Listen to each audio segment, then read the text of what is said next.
அயோத்திதாசர் 1914ஆம் ஆண்டு இறந்து விட்டார். பெரியார் அரசியலுக்கு காங்கிரஸுக்கு வந்தது 1919 தான். சுயமரியாதை இயக்கமாக அவர் எடுத்தது 1925 தான். அயோத்திதாசரை பற்றி எப்போது எல்லோருக்கும் தெரிந்தது, கேள்வி கேட்கிற ஆட்கள் உட்பட அவங்களுக்கு எப்போ தெரிஞ்சதுன்னா, அலோசியஸ் அவர்கள் அயோத்திதாசர் சிந்தனைகள் என்ற புத்தகத்தை வெளியிட்ட பின்னால் தான் அயோத்திதாசன் ஒருத்தர் இருக்காருன்னே தெரியும். அது வரைக்கும் யாருக்கும் தெரியாது. எஸ்விஆர் தான் தலித் அவருடைய நடத்திய தமிழன் என்ற பத்திரிகையை திரட்டி வைத்திருந்தவர்.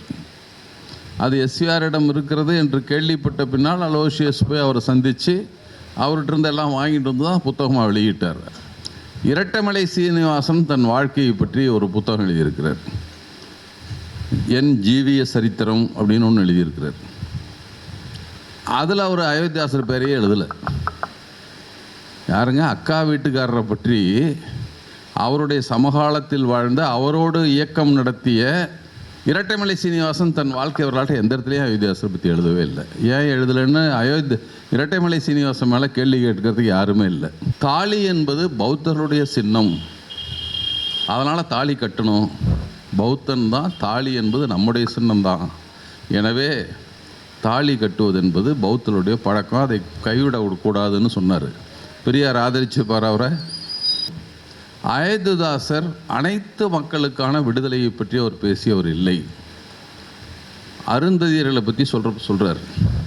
அவனையும் சேர்த்து எங்களோட ஏன் சேர்த்துறீங்க, டர்ட்டி ஃபெலோஸ், அவங்களாம் எங்களோட சேர்த்தக்கூடாதுன்னு சொன்னவர் அவர். என்னையா பைத்தியக்காரனாக இருக்கானுன்னு நினச்சிட்டார் போட்டிருக்கவர். என்னையா இங்கே வந்திருக்கிறீங்க, உங்கள் ஊரில் அம்பேத்கர் இருக்கார், அவரை விட்டுட்டு எங்கிட்ட சட்டம் எழுத சொல்லி வர்றீங்க என்று சிரித்தாராம் அவர். பெரியார் கேட்டார், ஏன்டா அவனுக்கு சட்டம் எழுதுவானா நமக்கு எழுதுவானா அவன்னு கேட்டார். எளிய மக்களை பற்றி, ஒடுக்கப்பட்ட மக்களை பற்றி அவனுக்கு அக்கறை இருக்குமா என்று கேட்டார். இந்தியை பற்றி சட்டம் வந்தப்போ சொன்னார், உனக்கு இந்தி வேணுமா இந்தியா வேணுமான்னு முடிவு பண்ணிக்கங்கன்னார். இந்தி வந்தால் இந்தியா இருக்காது, உனக்கு என்ன விருப்பமோ அதை பற்றி செஞ்சுக்கன்னு டி கிருஷ்ணமாச்சாரி என்கிற பார்ப்பனர் அரசியல் நிர்ணய சபையில் பேசினார். இப்படி 13 குழுக்களை அமைச்சு அவங்க கொடுத்ததையும் வச்சுக்கிட்டு, ஃபஸ்ட்டு டிராஃப்டையும் வச்சுக்கிட்டு, சட்ட சொற்களால் அம்பேத்கரால் எழுதப்பட்டது தான் அது. எந்த கேட்டால் நீ தான் எழுத, ஆமாம் நான் தான் எழுதினேன், இதை எரிக்க போகிற முதல் ஆளாகவும் நான் தான் இருக்க போகிறேன் அவர் அம்பேத்கர் சொல்கிறார். அப்போது நீங்கள் மதத்தை காப்பாற்ற வந்தீங்களா ஒழிக்க வந்தீங்களா அப்படின்னு கேட்குறான். அவன் பெரியாரை பார்த்து கேட்குறான். அவனுக்கு தெரிஞ்சிருக்கு இவனை. உடனே பெரியார் கேட்குறாரு, நீ பாப்பான இருந்து புத்த மதத்துக்கு வந்தவனான்னு கேட்குறாரு. இவன் கேட்ட உடனே ஸ்ட்ரைக் ஆகிடுது. ஓ, இந்த பையன் பாப்பானன் தாயா வந்திருப்பான். ஆமாம், நான் வங்காளத்து பார்ப்பனங்கிறான். இவர் சொல்கிறாரு, இவனை வச்சுக்கிட்டு தான் நீங்கள் புத்த மதத்தை கொண்டு வர போகிறீங்க. திராவிடத்தின் தந்தை அயோத்திதாசர் என்றும் அயோத்திதாசர் பணியை இருட்டடிப்பு செய்து விட்டனர் என பெரியார் இயக்கத்தின் மீது தலித் அமைப்புகள் குறை சொல்லி வருகின்றனர்.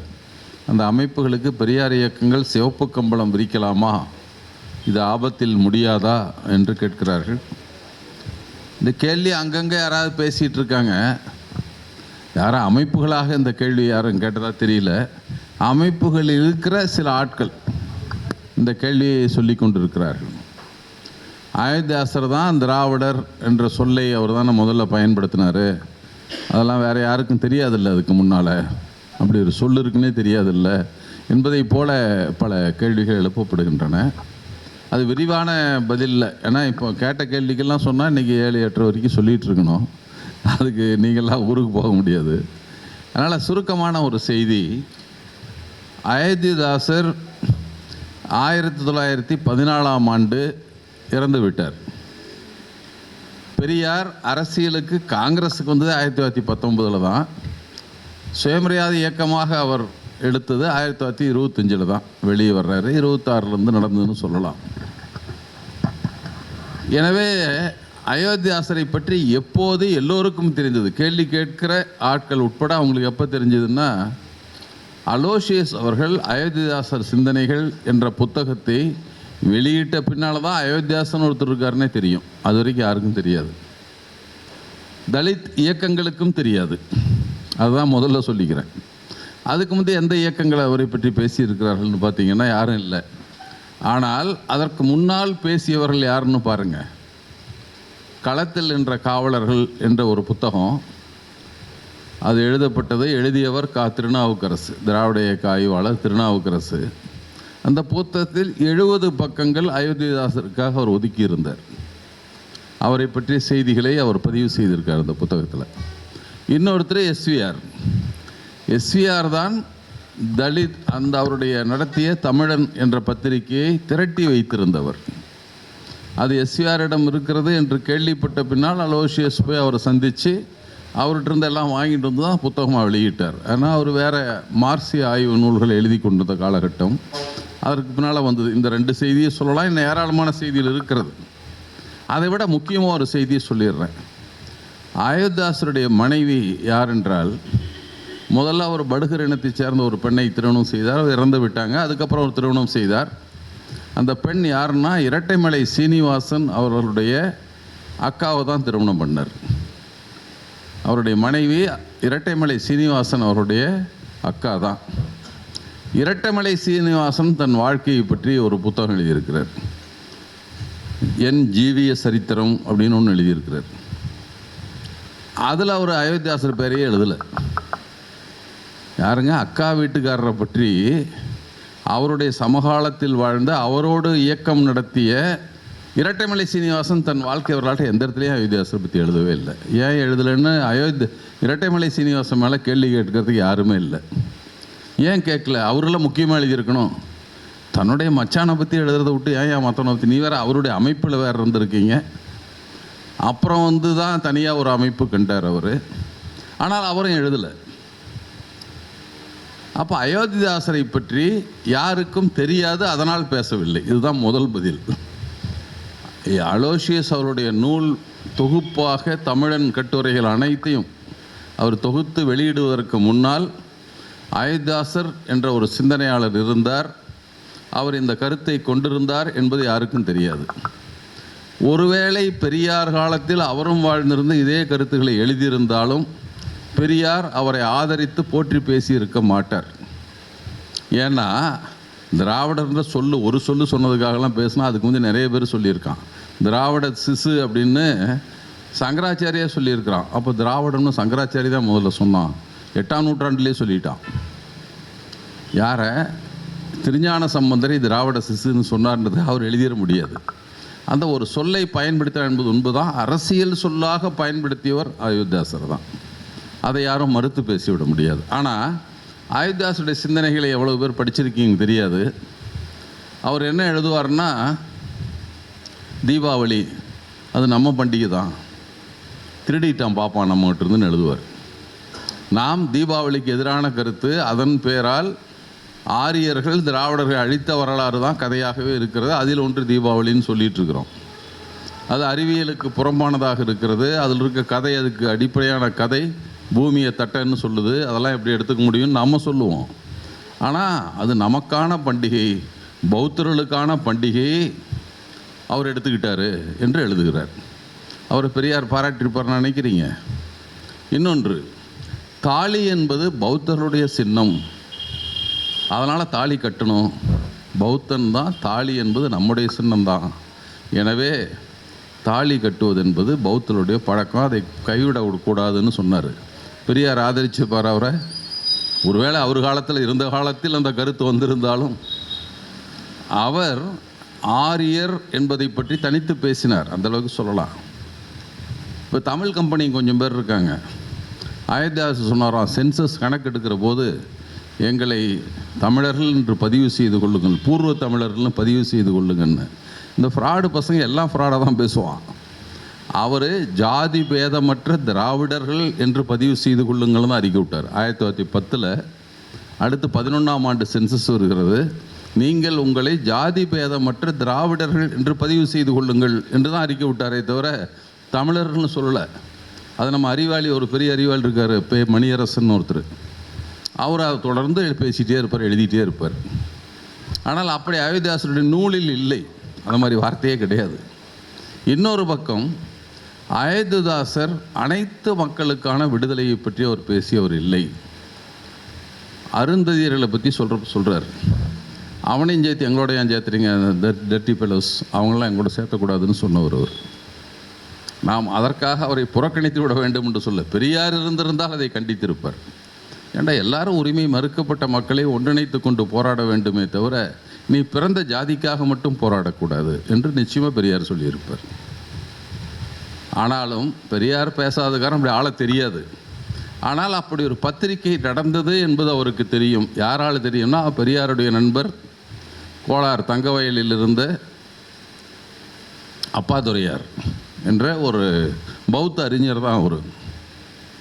அயோத்திதாசர் மீது அதிக பற்றுள்ளவர், பெரியார் மீது தொடர்ந்து அவர் அன்பு வைத்திருந்தவர்.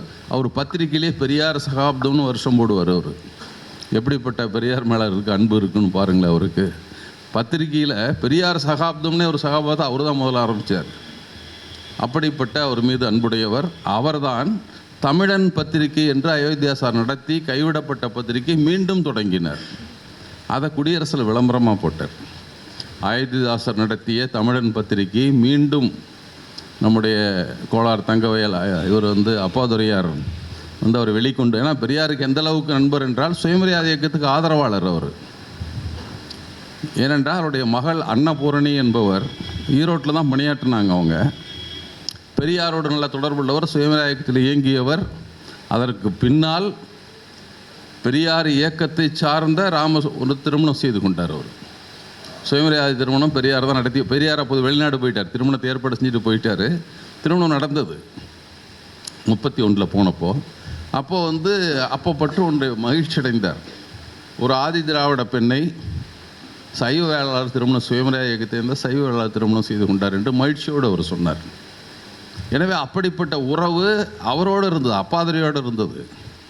அவர் தமிழன் பத்திரிகை தொடங்கிய போது விளம்பரம் எழுதினார், அவ்வளோதான். எனவே அயோத்தியாசரை தெரிந்திருந்து பெரியார் மறைக்கவில்லை. பெரியார் மட்டுமில்லை, யாருமே பெரியார் அவரை பற்றி பேசலை. இப்போ அலோசியஸ் புத்தகம் வந்த பின்னால் பல பேர் பேச தொடங்கி இருக்கிறார்கள், பேசி கொண்டிருக்கிறார்கள். ஆனால் உள்ள கண்டென்ட்டில் நிறைய நமக்கு விமர்சனமான செய்திகள் உள்ளே இருக்குது. அவர் பௌத்தம் என்பதை உயர்த்தி பிடித்தார் என்ற அளவுக்கு உண்மை. அதில் ஏராளமானதுக்கெல்லாம் பதில் சொல்லியிருக்கார், நிறைய விஷயங்களுக்கு பதில் சொல்லியிருக்கிறார். குறிப்பாக திருவள்ளுவரை பற்றி அவர் ஆதிங்கிற பாப்பானுக்கும் ஆதி என்கிற பறைச்சிக்கும் பகவன் என்கிற பார்ப்பானுக்கும் பிறந்தவர் அப்படின்னு ஒரு கதை, அதை பற்றி எழுதுகிறாரு. முதல் பதிப்பு வந்தப்போ அந்த கதை இல்லை, பெருமாள் ஐயர்னு ஒருத்தர் தான் அதை வெளியிட்டார், சரவண பெருமாள் ஐயர்.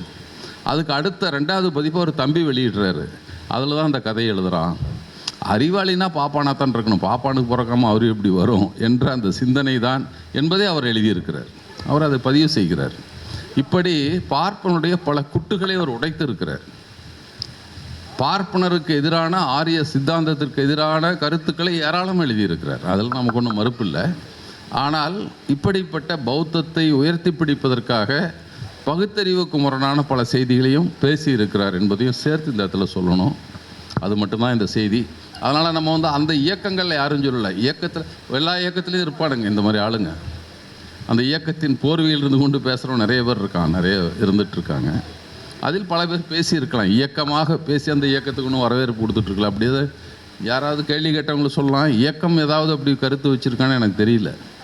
ஒரு உதிரி ஒருத்தர் இருக்கலாம், இந்த வாழாவட்டிங்கெலாம் ஒரு நல்லா வர கட்சியில் போய் சேர்த்துக்குவாங்க. நிறைய பேர் அப்படி இருப்பான், அவனுக்கு அந்த கட்சிக்கே தெரியாது நம்ம கட்சியில் இருப்பான்னு தெரியாது. அவனா விடுதலை சிறுத்தையில் இருப்போமா, நான் இந்த கட்சியில் இருக்கேம்மா, அப்படிலாம் இருக்கும். இயக்கமாக அதை எப்போதும் அவர்கள் முன்வைத்ததாக நான் அறியவில்லை. அப்படி வச்சுருந்தாலும் தப்பு தான், அதை ஏற்றுக்கொள்ள முடியாது. அதில் ஒன்றும் நமக்கு மறுப்பு இல்லை. அதே போல் அவர் பல செய்திகளை, அவர் ஏராளமான செய்திகளை வெளிச்சப்படுத்தி இருக்கிறார். அதை நம்ம சொல்லலாம். அதை சொல்கிறதுக்கான நேரம் இல்லை, ஆனால் இப்போயே நேரம் ஆயிடுச்சு. அப்புறம் பெரியார் அம்பேத்கர் எழுதின சட்டத்தை பெரியார் எரிக்கலாமா அப்படின்னு ஒன்று. நான் அரசியல் சட்டத்தின் வரலாறை பற்றி பலருக்கு தெரியாதுன்னு நினைக்கிறேன். அது மொத்தமாக எழுதி விடுவான். யாரெல்லாம் எழுதினாருன்னா இவர் தான் எழுதினார், அம்பேத்கர் அரசியல் சட்டத்தை எழுதினாருன்னு ஒன்று சொல்லிடுவான். இப்போ நம்மளால் ஒருத்தன் இல்லை டைப் பண்ணாருங்கிறான். இல்லை அம்பேத்கர்லாம் ஒன்றும் பண்ணல, அவர் டைப்பிஸ்ட்டாக இருந்தாருன்னு ஒருத்தன் பேசியிருந்தான். யாராவது ஒருத்தன் சொன்னான், அவர் டைப் பண்ணி கொடுத்தாரான். அவன் அவ்வளோ கேவலமாகவும் இல்லை.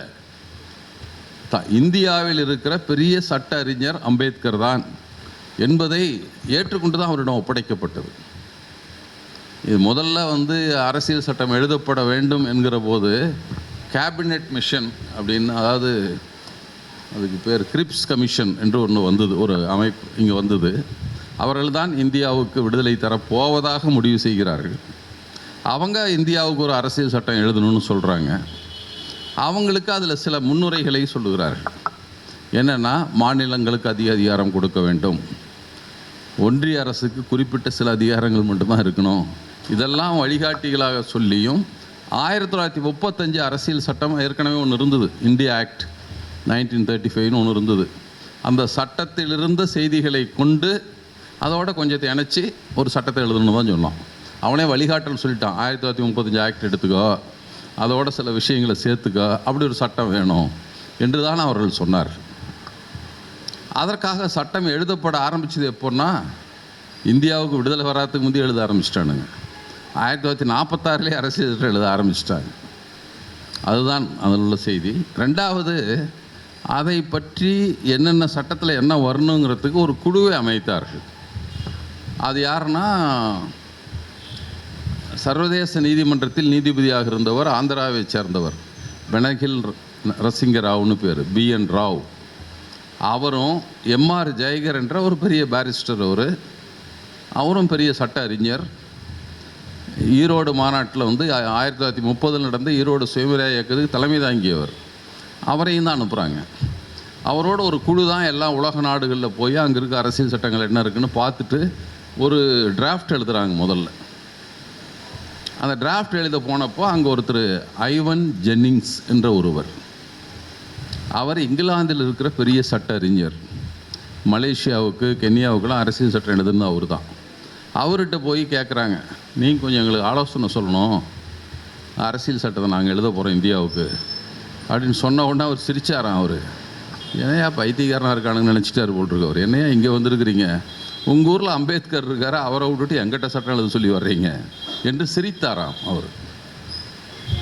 அதற்கு பின்னால் தான் அம்பேத்கரை தேர்ந்தெடுக்க வேண்டும் என்ற எண்ணம் வருது. இப்போ அம்பேத்கர் நடந்த சிக்கலை சொல்லணும், எப்படி பார்ப்பனர்லாம் அம்பேத்கரை அருகில் விடாமல் பார்த்து கொள்ள வேண்டும். ஏன்னா அவர் காங்கிரஸ் எதிரி, காங்கிரஸுக்கு எதிராக இருந்தவர். 1946 இவங்க தன்னுடைய அமைச்சரவையில் நேரு சேர்த்து கொண்டார் அவரை சட்ட அமைச்சராக. அப்போ கூட சொன்னார், நான் காங்கிரஸ் சேர்ந்தேன், யாரும் காங்கிரஸ் வந்துடாதீங்கப்பா. அவர் சொன்னார், தீண்டாத மக்களே, நான் காங்கிரஸுக்கு போயிட்டேன், நான் பாறையை போன்றவன், என்னை கரைக்க முடியாது. மண்ணாங்கட்டிகளாக இருக்கிற நீங்கள் வந்தால் உங்களை கரைச்சிருவான் காங்கிரஸ்காரன், காங்கிரஸ் பக்கம் வந்துடாதீங்கன்னு சொல்லிட்டு தான் அமைச்சரானார் அவர். அந்த மாதிரி ஆள் அவர், ஒரு விவரமான தோழர் தான் அவர். எனவே அவருக்கு காந்தியும் பிடிக்காது, காங்கிரஸையும் பிடிக்காது அவருக்கு. ஏன்னா காந்தி பண்ண துரோக வரலாறுகள் ஏராளம் இருக்கிறது, அது பேசுறதுக்கு இது நேரம் இல்லை. இப்போ அப்படி சொன்ன உடனே அவர் சட்ட அமைச்சர் ஆக்குறாங்க. சட்ட அமைச்சர் எப்போ ஆக்குனாங்கன்னா, அதற்கு அரசியல் நிர்ணய சபைக்கு தேர்தல் நடக்கிறது. எல்லா பக்கம் இருந்தும் ஆளுங்களை தேர்ந்தெடுக்கிறாங்க. அதை பெரியார் கடைசி வரைக்கும் அரசியல் நிர்ணய சபை ஏற்றுக்கல, அரசியல் சட்டத்தை நான் ஏற்றுக்க மாட்டேன்னு சொல்லிட்டு தான் இருந்தார்.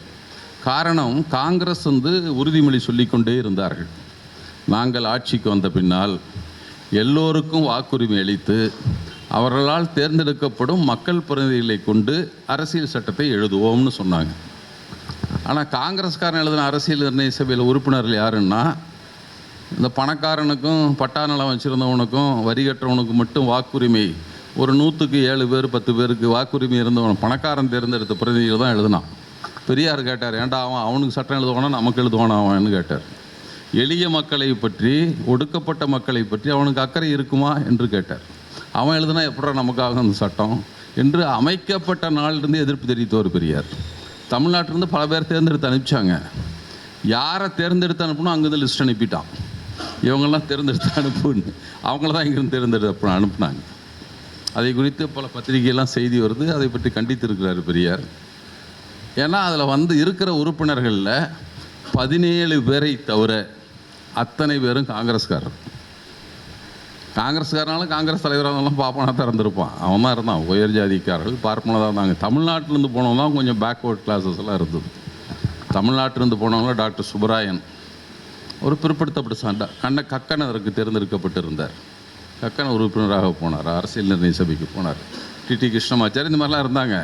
இவங்கெல்லாம் நாம் நினைப்பதை விட நியாயமாக நடந்து கொண்டார்கள். அரசியல் நிர்ணய சபையில் மிக நியாயமாக நடந்து கொண்டார். டிடி கிருஷ்ணமாச்சாரி பாப்பானா இருக்கலாம், இந்தியை பற்றி சட்டம் வந்தப்போ சொன்னார், உனக்கு இந்தி வேணுமா இந்தியா வேணுமான்னு முடிவு பண்ணிக்கங்கன்னார். இந்தி வந்தால் இந்தியா இருக்காது, உனக்கு என்ன விருப்பமோ அதை பற்றி செஞ்சிக்கன்னு டிடி கிருஷ்ணமாச்சாரி என்கிற பார்ப்பனர் அரசியல் நிர்ணய சபையில் பேசினார். டாக்டர் சுப்ராயம் பேசினார், காங்கிரஸ் கட்சின்னு பத்திரிகை நடத்துகிறீங்க, ஹிந்திலையும் நடக்குது இங்கிலீஷ்லையும் நடக்குது. ஹிந்திக்கு ஒரு 100 பேர் தான் சந்தா கட்டுறேன், இங்கிலீஷுக்கு தான் ஆயிரக்கணக்கான பேர் சந்தா கட்டிருக்கிறான். காங்கிரஸ்காரனே ஒத்துக்கலையா தொடர்பு மொழி ஆங்கிலமாக இது ஹிந்தி தானே, எங்கிட்டையா கொண்டு திணிக்கிறீங்கன்னு இவர் பேசினார். டி.ஏ. ராமலிங்கம் செட்டியார் பேசினார், நான் கொஞ்ச நாளாக இங்கே வந்திருக்கேன் அரசியல் நிர்ணய சபைக்கு, நான் வெளிநாட்டில் இருக்க மாதிரி இருக்குது, எனக்கும் இந்தியாவும் தமிழ்நாட்டுக்கும் இவங்களுக்கு சொந்தமே இல்லை, எங்களுக்கு இந்த நாடு ஏதோ வெளிநாடுன்னு நினச்சிக்கிட்டு தான் இங்கே வாழ்ந்துக்கிட்டு இருக்கேன், எனக்கு ஒன்றுமே புரியல இந்த ஊரில் என்று சொல்லி அவர் சொன்னார். இப்படிப்பட்டவன் நம்ம ஊர் காங்கிரஸ்காரெலாம் பேசினான். அப்போ தேர்ந்தெடுக்கிற போது அம்பேத்கரை தேர்தலில் நின்றால் அவரை தோற்கடிக்க வேண்டும் என்பதற்காகவே மராட்டிய முதலமைச்சராக இருந்த பிஜி கெர்ன்னு ஒருத்தர் இருந்தார். அவருக்கு சொன்னாங்க, டே அம்பேத்கர் மட்டும் என்னன்னா தோக்கடி வந்தால் வந்துடக்கூடாது, அங்கே வந்தால் பிரச்சனை பண்ணிட்டே இருப்பான் அந்த ஆள் என்று சொன்னார். ஏன்னா அறிவாளிகளை பிடிக்காது எப்போ அரியர்களுக்கு, அப்படி சொல்லிகிட்டு இருந்தான். ஆனால் அப்போ தான் நம்மால் ஒருத்தர் இருந்தார், மேற்கு வங்காளத்தில் இருந்தார், ஷெட்யூல் காஸ்ட் ஃபெடரேஷனுடைய ஒரு தலைவர், முன்னணி தலைவர். அவர் பேர் ஜோகேந்தர்நாத் மண்டல் என்ற அவருடைய பெயர். அவர் அங்கே இருந்தார். நீங்கள் இங்கே வாங்க, அவங்க இடந்துட்டு போகிறான், மேற்கு வங்காளத்தில் உங்களை தேர்ந்தெடுத்து அனுப்புகிறோம் என்று அவர் காங்கிரஸில் இருந்த பட்டியலினத்தை சார்ந்த மக்களிடம் அணுகினார். தன்னுடைய கட்சியில் இருக்கிற 3 பேர் இருந்தான், எல்லாத்தையும் அணுகி அங்கிருந்து தான் தேர்வாகி போனார் அம்பேத்கர். மகாராஷ்டிரிலேருந்து அவர் தேர்ந்தெடுக்கப்படவில்லை, விடலை, தோக்கடிக்க சொல்லி பட்டேல் சொல்லிட்டார், அந்த ஆள் மட்டும் இங்கே வந்துடக்கூடாது விட்டுறாதான்னு சொல்லியிருந்தார். ஆனால் வந்துட்டார் அவர். ஆனால் கெட்ட வாய்ப்பாக இங்கிலாந்து பாகிஸ்தான் பிரிந்த போது கிழக்கு பாகிஸ்தான் தான் அவர் இருந்ததெல்லாம், அது பாகிஸ்தானோட சேர்ந்து போச்சு. கிழக்கு வங்கம் இப்போ பங்களாதேஷாக இருக்குது, அந்த பங்களாதேஷ்லேருந்து தான் அவங்களாம் இருந்தாங்க. அதெல்லாம் பாகிஸ்தானில் சேர்ந்து போனோன்னே அவர் பதவி போயிடுச்சு. அவங்க தேர்ந்தெடுத்த உறுப்பினருக்கு எங்கே பதவி இருக்கும்? ஆனால் இங்கிலாந்தில் போன போது ஜென்னிங்ஸ் சொன்னார்ல, ஐவன் ஜென்னிங்ஸ் சொன்னார்ல, ஏடா உங்கள் ஊரில் அம்பேத்கர் வச்சுட்டு என்ன தேடிட்டு வர்றீங்கன்ட்டு, இவ்வளவு பெரிய அறிவாளியை நாம் இது வரைக்கும் ரெகனைஸ் பண்ணால் விட்டுட்டுமே என்று எம்ஆர் ஜெயகர் தன்னுடைய பதவியை ராஜினாமா பண்ணி அதில் நிற்க சொல்கிறார். நீங்கள் நின்று போங்க, நான்லாம் போகணும். இத்தனைக்கும் அவரும் ஒரு பேரிஸ்டர் தான், அவரும் மிக பெரிய அறிஞர் தான், ஆனாலும் நீங்கள் போகணுன்னு அவர் தான் அனுப்பி வைக்கிறார் அவருடைய இடத்திலிருந்து. அப்போ காந்தியும் கொஞ்சம் ஆதரவு தெரிவித்திருக்கிறார் தேர்ந்தெடுக்கப்பட்ட பின்னால். அப்புறம் தான் இவர் அதுக்கப்புறம் அங்கே போனார். இது ஒரு கதை, நான் நீண்ட கதையாக போயிட்டுருக்குன்னு நினைக்கிறேன். இந்த பெனகில் நரசிங்கராவ் அவங்க சொன்ன மாதிரியான விதிகளெல்லாம் சேர்த்து ஃபஸ்ட்டு டிராஃப்ட், முதல் வரைவு, அரசியல் சட்ட வரைவு என்பதை அவர் தான் எழுதுகிறார். அதை தான் அரசியல் நிர்ணய சபையில் கொடுத்து இதெல்லாம் கொஞ்சம் சரி பண்ணி பட்டி பார்த்து டிங்கர் பார்த்து அடித்து வேலை பண்ணி ஒரு அரசியல் சட்டம் கொடுங்கன்னு கொடுக்குறாரு. அதில் இருந்த பல கெட்ட செய்திகளை மெல்ல மெல்ல அம்பேத்கர் அதில் அகற்றி இருக்கிறார். எடுத்துக்காட்டாக 16 நாள்னு வேலை வாய்ப்புக்கு இருக்குது. அதில் யாருக்கு போதிய பிரதிநிதித்துவம் இல்லையோ, எந்த சமூகத்திற்கு போதிய பிரதிநிதித்துவம் இல்லையோ அவர்களுக்கு இடஒதுக்கீடு வழங்கலாம், அதுக்கு சம உரிமை என்பது தடையாக இருக்காதுன்னு ஒரு சட்டம் இருக்குது. இவர் என்ன பண்ணார்னா எனி கிளாஸ் அப்படிங்கிறதுக்கு முன்னால் Ambedkar any backward class of சிட்டிசன்ஸ்னு போட்டார். எந்த பிற்படுத்தப்பட்ட ஜாதிகளாவது போதிய இட வாய்ப்பு இல்லாமல் இருந்தால் அவங்களுக்கு கொடுக்கலாம் என்ற வார்த்தையை அவர் தான் சேர்த்துனார் அம்பேத்கர். இப்படி சில வேலைகளை செய்தாரே தவிர முற்று முழுதாக ஒரு இன்னொன்று, அரசியல் சட்டத்திற்கு ஆலோசனை சொல்லி அறிக்கை தருவதற்கு 13 துணைக்குழுக்களை அமைத்தார்கள். ஒருத்தர் சிறுபான்மையின நலத்தை பற்றி ஒரு குழு, மொழியை பற்றி ஒரு குழு, இப்படி ஒவ்வொன்று திட்டங்களை பற்றி, அடிப்படை உரிமைகளை பற்றி பேசுவதற்கு இப்படி 13 குழுக்களை அமைச்சு அவங்க கொடுத்ததையும் வச்சுக்கிட்டு, ஃபஸ்ட்டு டிராஃப்டையும் வச்சுக்கிட்டு, சட்ட சொற்களால் அம்பேத்கரால் எழுதப்பட்டது தான் அது. ஆனால் அந்த ஆர்கியூமெண்ட்டில் ஏராளமான தன்னுடைய அறிவாற்றையெல்லாம் நீங்கள் அம்பேத்கரை பற்றி அந்த அரசியல் நிர்ணய சபை டிபேட்ஸ்லாம் இருக்குது, நிறைய வால்யூம் இருக்குது. அதை எடுத்து படித்தாலும் தெரியும் அம்பேத்கருடைய அறிவாற்றலை பற்றி. ஒரு கேள்விக்கு பதில் சொன்னார்னா ஒரு லைப்ரரி விட்டு வெளியே வந்த மாதிரி இருக்கும். அதை படித்தோம்னா அவ்வளவு செய்திகளை சொல்லியிருப்பார். அவ்வளவு ஏராளமான செய்திகளை உலக நாடுகளோடு ஒப்பிட்டு, உலக சட்டங்களோடு ஒப்பிட்டுலாம் பேசுவார். அவர் புத்தகத்தெலாம் வச்சுட்டு பேசலை, தன் நினைவில் இருந்து தான் அத்தனையும் பேசியிருக்கிறார். அப்படிப்பட்ட அறிவாளியாக இருந்தார். எழுதப்பட்ட சட்டம்தான் இது ஒன்று. அம்பேத்கரால் முழுமையாக அவரால் மட்டுமே எழுதப்பட்ட சட்டம் அல்ல என்பதையும் நம்ம கொஞ்சம் புரிஞ்சிக்கணும். அங்கே குழு டிராஃப்டிங் கமிட்டின்னு ஒன்று போட்டாங்க, எழுதுறதுன்னு ஒரு குரூப் போட்டாங்க. அதில் எவனும் வரல, இவர் மட்டும்தான் எழுதினாருன்றது உண்மைதான். ஒருத்தன் வெளிநாட்டுக்கு போயிட்டான், ஒருத்தன் உடம்பு சரியில்லைன்னு படுத்துக்கிட்டான், இப்படி யாரும் இல்லை, இவர் தான் எல்லாத்தையும் பண்ணார். இவருக்கும் உடல்நலம் சரியில்லை. அரசியல் சட்டம் எழுதப்பட்ட போது இவரும் உடல்நலம் கேடால் தான் பாதிக்கப்பட்டிருந்தாலும் எழுதினார். அது ஒன்று. இப்போ அதற்கப்புறம் 1953 நடந்த ஒரு நிகழ்ச்சியை மட்டும் சொல்லிடுறேன். இது நாடாளுமன்றத்தில் நடந்த நிகழ்ச்சி. அப்போ அம்பேத்கர்கிட்ட ஆந்திரா சட்டம்னு ஒன்று, ஆந்திராவை தனி மாநிலமாக அறிவித்தார்கள். அதுக்கு முந்தி இல்லை. அப்போ அரசியல் சட்ட திருத்தம் கொண்டு வர்றாங்க. அதை பற்றி விவாதம் வர்றபோது சும்மா ஏன் திருத்தணும், இப்போ தான் எழுதணும் சட்டம், அதுக்குள்ளே திருத்துறீங்க அப்படிங்கிற. அம்பேத்கர் தேவைப்படுகிறது திருத்தலாம். நீ தான் எழுதுன, நீ எதுக்கு திருப்பி திருத்தலான்னு சொல்கிற என்று இவரை கேட்குறாங்க. அம்பேத்கர் கோவம் வந்துருச்சு.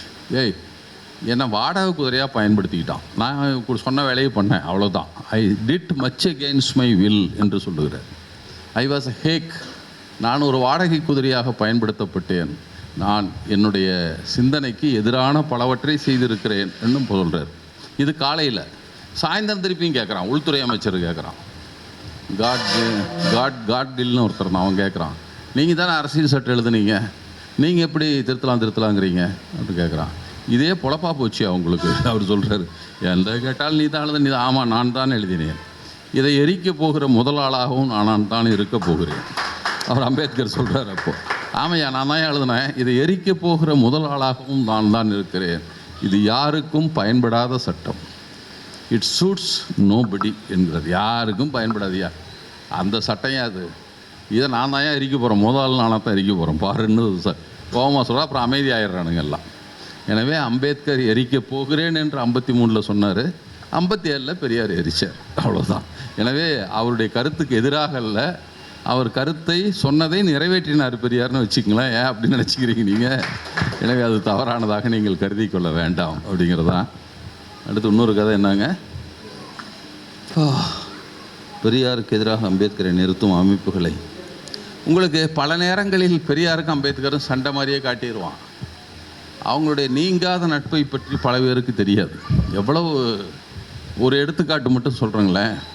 புத்தர் மாநாடு 1954 பர்மாவில் நடக்குது, உலக புத்தர்கள் மாநாடு. அந்த மாநாட்டுக்கு பெரியாரும் அழைக்கப்பட்டிருந்தார், அம்பேத்கரும் அழைக்கப்பட்டிருந்தார்.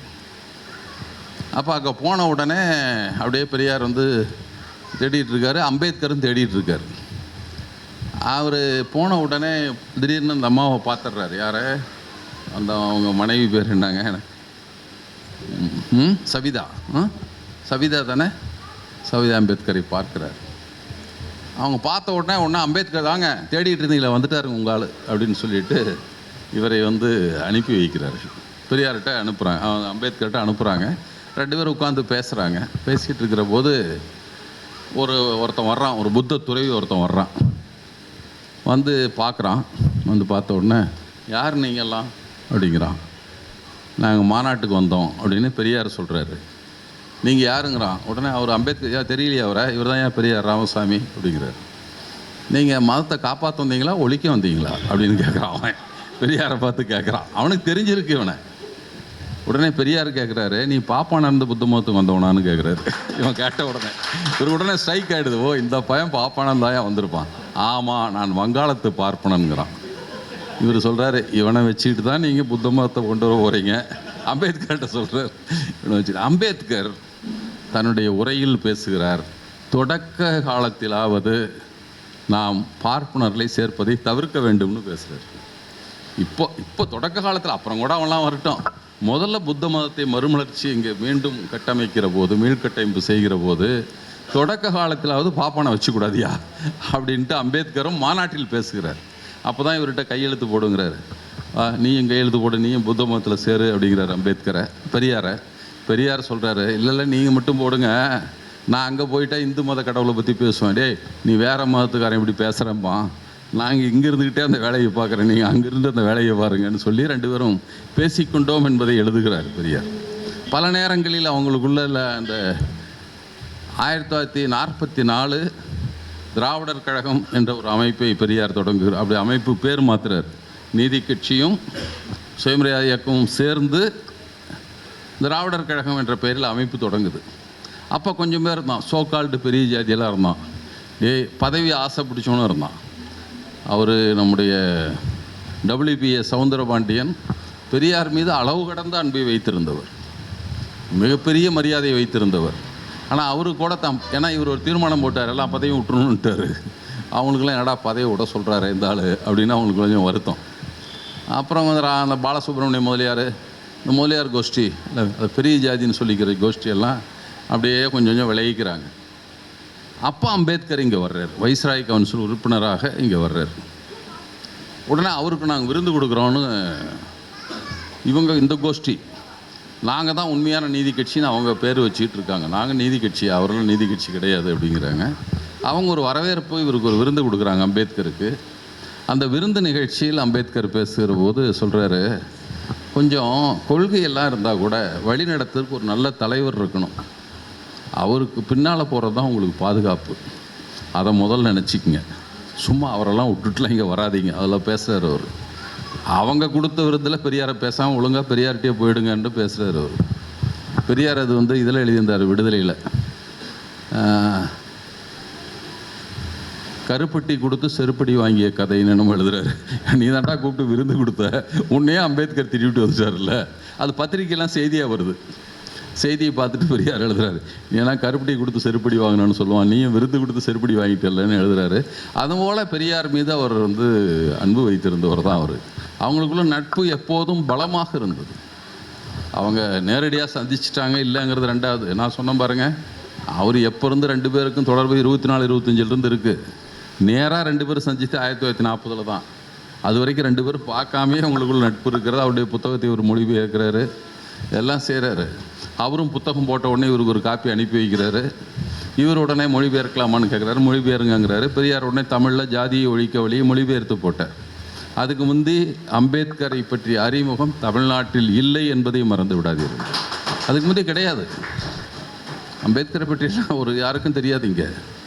அப்போ அவர் தான் அதை அந்த நூலின் வழியாகத்தான் பெரிய அம்பேத்கர் இங்கே அறிமுகப்படுத்தப்படுகிறார். அவரோடு அப்புறம் அதுக்கு பின்னால் 40களில் அவரோடு சிவராஜ் அவர்கள், மேயர் சிவராஜ் அவர்கள் அவரோடு இருந்தார்.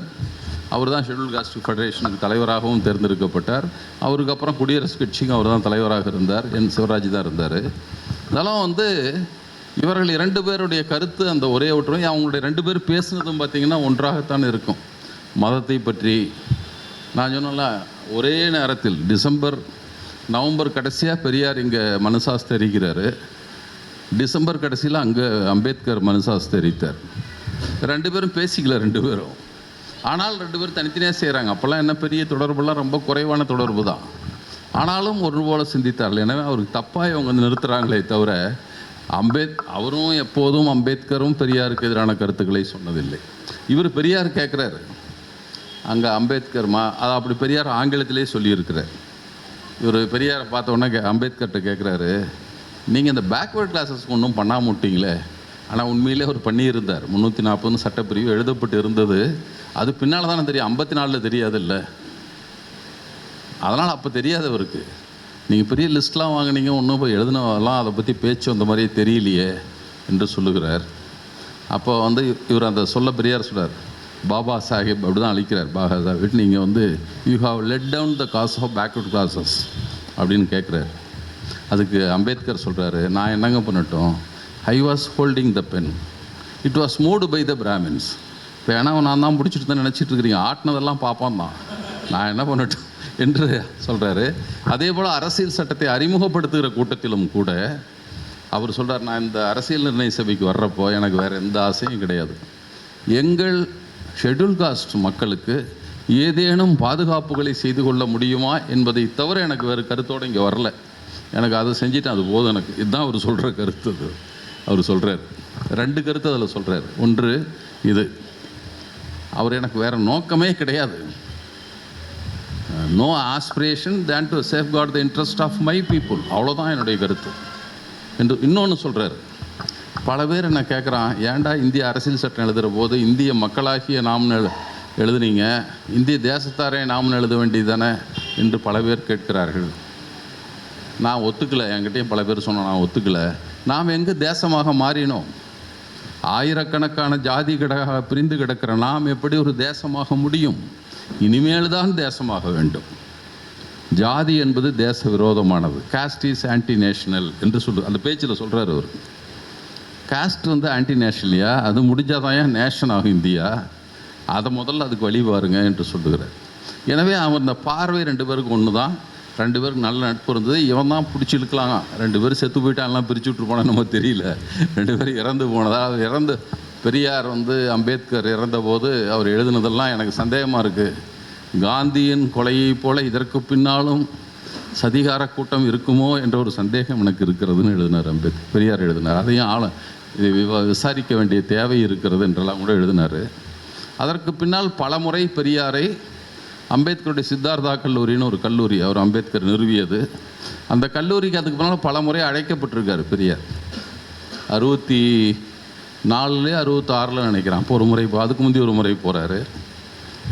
2-3 முறை அங்கே இருக்கிற அந்த நிகழ்ச்சிகளுக்கெல்லாம் அவங்க மாநாட்டுக்கும் பெரியார் தான் அழைக்கப்பட்டிருக்கார். ஷெட்யூல் காஸ்ட் ஃபெடரேஷன் மாநாட்டுக்கு பெரியார் குடியரசு கட்சி மாநாட்டுக்கும் பெரியார் அழைக்கப்படுகிறார். அப்படி தான் அவங்க மரியாதை வச்சுருந்தாங்க. இங்கே இருக்கிற ஒரு கூட்டம் தான் சொல்லிட்டு தெரியும், அதனால் அதை எடுத்துக்கொள்ள வேண்டியதில்லை என்பதுதான் எனக்கு பதில்.